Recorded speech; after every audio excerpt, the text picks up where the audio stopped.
apa baik? Jajan ngolet cara menjadi kaya raya. Nek kota tambangnya tambang kere, orang nana potongan dari wong sugih. Lambene lah. Kerja. Aku biasanya kerja kok, tapi orang sugih-sugih. Emangnya kerja apa? Kerja bakti. Sih, lagi temen.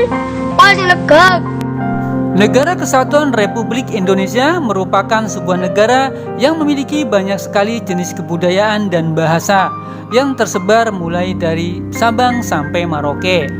Contohnya adalah kebudayaan yang dimiliki oleh suku Jawa berupa bahasa daerah.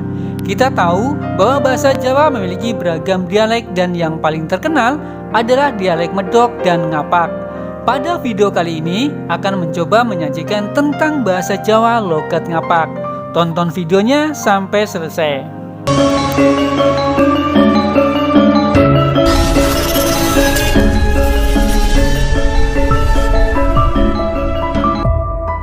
Aja seneng utang. Lah, wong urip ya utang. Bahasa Ngapak merupakan salah satu bahasa Jawa yang menjadi ciri khas warga masyarakat penduduk Banyumasan. Bahasa ini hampir digunakan oleh seluruh wilayah bekas Karsidenan Banyumas yang meliputi Cilacap, Banyumas, Purbalingga, Banjarnegara, dan bekas Karsidenan Pekalongan yang terdiri dari wilayah Brebes, Tegal, Pekalongan, Pemalang, Batang, dan juga digunakan di wilayah Kabupaten Kebumen. Banyak orang beranggapan bahwa orang Ngapak cara bicaranya lucu dan layak untuk ditertawakan. Sebab ketika orang berbicara dengan dialek khususnya tersebut, ada beberapa penekanan dan itu sangat berbeda dengan cara bicara masyarakat Jawa Tengah lainnya, terlebih daerah Solo dan sekitarnya. Pandangan aneh yang melekat di masyarakat kepada cara bicara dan bahasa Ngapak ini masih tumbuh dengan subur. Ketika bertemu dengan orang Ngapak, orang-orang seringkali memunculkan stigma negatif kepada bahasa Ngapak. Di antaranya ada yang menilai lucu, kampungan, atau bahkan katro. Stigma itu terkadang membuat penutur bahasa Ngapak yang lahir dari lingkungan bahasa Ngapak justru meninggalkan bahasa leluhurnya. Mereka merasa minder sehingga berupaya menutupi identitas kebahasaan Ngapak tersebut. Walaupun demikian, saat ini masih banyak anak muda yang tahu bahwa bahasa Ngapak sebagai kekayaan tradisi yang unik. Tanpa canggung mereka menggunakan bahasa Ngapak, bahkan membuat kreativitas dengan bahasa khas Banyumasan tersebut. Padahal, apa yang terjadi sebenarnya adalah berbanding terbalik dengan stempel masyarakat kita secara umum. Bagaimana tidak, bahwa sebenarnya bahasa Ngapak adalah bahasa Jawa tertua atau bahasa Jawa generasi pertama yang digunakan oleh orang Jawa Dwipa, suku Jawa tertua. Dan orang-orang yang masih mempertahankan penggunaan bahasa Ngapak adalah orang yang sadar akan asal tempatnya. Bahasa Ngapak merupakan wujud pembangkangan terhadap Mataram yang sengaja menciptakan sekat dalam tatanan sosial dari segi berbahasa.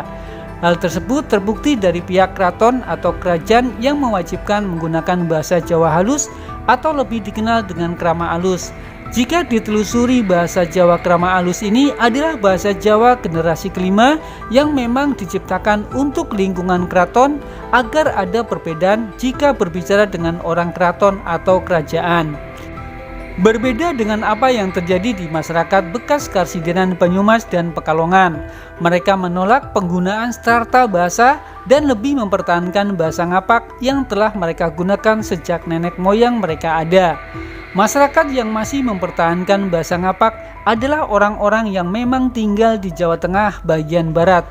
Mereka tak pernah setuju dengan adanya strata bahasa yang selalu digaungkan oleh masyarakat sekitar keraton seperti Solo dan Jogja.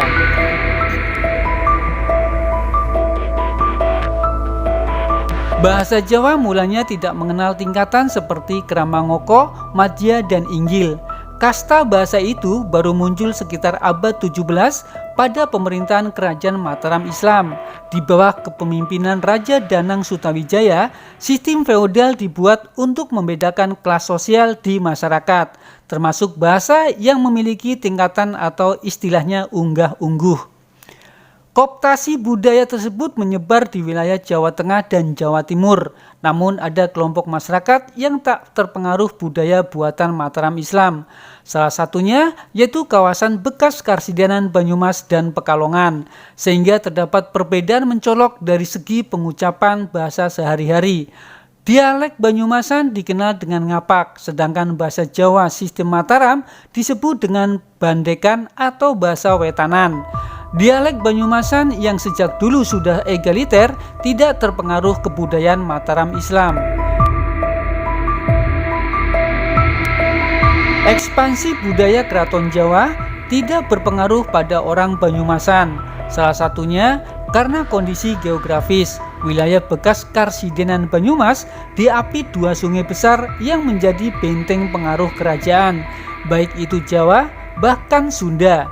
Di sebelah barat, kekuasaan kerajaan Sunda Priangan dibatasi Sungai Citadui yang terletak di Banjar Patroman. Sedangkan sebelah timur, pengaruh kebudayaan baru Mataram Islam hanya sampai di Sungai Progo. Kondisi tersebut memunculkan istilah Adoh Ratu Cedak Watu yang artinya jauh dari penguasa dekat dengan bebatuan. Ungkapan itu menggambarkan aktivitas sosial dan budaya warga Banyumas yang hidup berdampingan dengan sungai, sawah, dan hutan. Bahasa Banyumasan atau Panginyongan bisa dikatakan adalah bahasa kaum merdeka. Orang-orang Banyumasan mempunyai sistem bahasa dan budaya sendiri. Jika umumnya bahasa Jawa sekarang memakai bunyi vokal huruf O, bahasa Panginyongan menggunakan A. Contohnya, songo diucapkan sanga, piro menjadi pira, dan sopo jadi sapa. Secara fonologi, dialek Banyumasan masih mempertahankan sastra Jawa kuno atau Sangsekerta. Keunikan pengucapan juga dijumpai pada kuliner. Jika masyarakat umumnya menyebut soto, di Banyumas dikenal dengan seroto. Dari segi budaya wayang, Banyumas mempunyai lakon tersendiri yang disebut Gragak Banyumasan. Cerita pewayangan ini berbeda dengan gaya dari Solo dan Yogyakarta. Misalnya, salah satu tokoh Punokawan bernama Bawor yang tidak pernah menggunakan bahasa krama ketika berbicara kepada dewa sekalipun. Sosok Bawor inilah yang menjadi representasi dari masyarakat penutur dialek ngapak. Nilai filosofis yang terkandung di dalamnya yaitu menganggap semua orang memiliki kesamaan derajat. Hal itu masih satu prinsip dengan bahasa Banyumasan yang bersifat egaliter atau tidak ada kasta.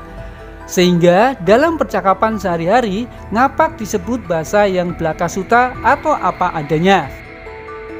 Selain dialek Banyumasan, ada sejumlah kelompok masyarakat di Jawa yang tidak menganut budaya Mataram Islam. Di antaranya dialek bahasa Madura, bahasa Tengger di kawasan lereng Gunung Semeru, dan bahasa Osing di Banyuwangi.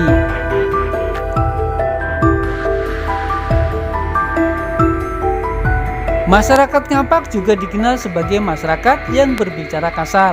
Padahal yang sebenarnya terjadi adalah masyarakat ngapak hanya berbicara apa adanya alias blak-blakan tanpa ditutupi. Semisal, jika satu orang tidak suka dengan orang lain, maka orang itu langsung menyampaikannya ke pihak yang bersangkutan, bukan malah membicarakannya di belakang sampai menyebarkan kebencian ke orang lain.